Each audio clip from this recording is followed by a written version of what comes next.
It's actually going through and editing your stuff 10 times. It's actually putting in the time and the research to come up with that brilliant idea.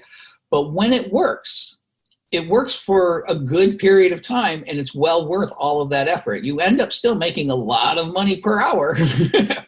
So when I was giving that explanation, I started writing and outlining 3 books. One on writing the first draft, one on researching, and the third one was on editing. And I realized nobody's ever written a book on editing sales copy ever before. And I even called John Carlton. I go, I don't think he's like, well, there's this book on editing, and it was just editing stories. And he's like, no, nobody's done that. So I rushed it out to make sure that nobody beat me to the punch for it.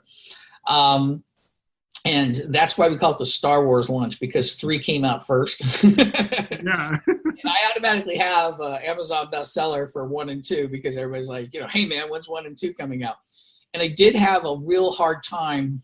I knew exactly what I want to say. It was organizing it. And I had this problem with part 3 too, the editing. I was at first going with basic, intermediate, and advanced techniques. Then I realized, no, I should do this for editing for clarity, editing for to find mistakes and stuff like that. Clarity, editing for keeping people reading, and then editing to add to sales and punch up the copy. So I divided everything into that sections. Well, I was having a trouble with the big idea. You kind of need to know what the big idea is before you do the research.